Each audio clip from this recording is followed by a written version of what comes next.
हजूर फरमाते हैं वतजिदून मिन खैरिन नास अशद्दहुम कराहियतन लिहाज़ल अम्र हत्ता यक़अ फीह, और तुम हुकूमत के लिए सबसे ज्यादा बेहतर उस शख्स को पाओगे जो अपनी जात को इस काम में वाक़े होने के लिए नापसंद समझता हो, यहां तक कि वो उसमें पड़ जाए।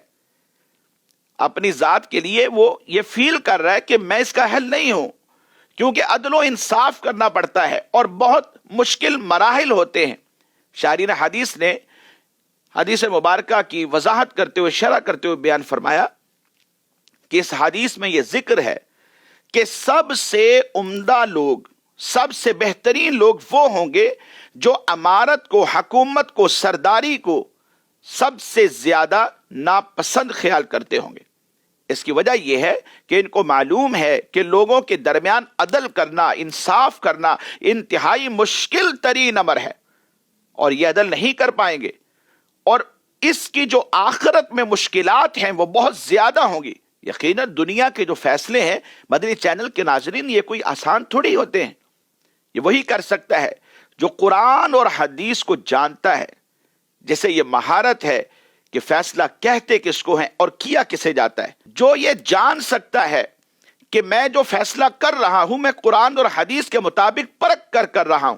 ये कोई आसान बात नहीं है कि पंचायत लग गई, जनाब वहां पर बैठ गए, सालिस बना लिया और कोई ना कोई टक लगाने की कोशिश कर रहे हैं और कहते हैं ये इंसाफ है। इंसाफ तो वो है कि जो कुरान और हदीस के तराजू पे जब रखा जाए तो पूरा उतरता हुआ नजर आए। जो नबी अलैहिस्सलाम ने हमें उसूल दिए हैं उसके मुताबिक इंसाफ किया जाए।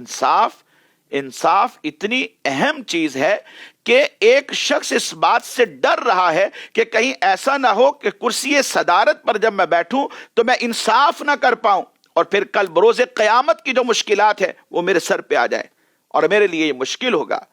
नफ्सा नफ्सी का आलम मैं हिसाब कैसे दूंगा।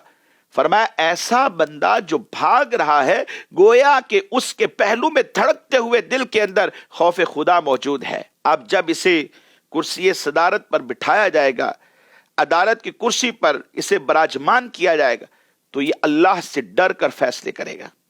और जिसके पास खौफ खुदा है वो कहीं ना कहीं किसी ना किसी तरीके से वो हक और सच के मुताबिक फैसला करने की कोशिश करेगा।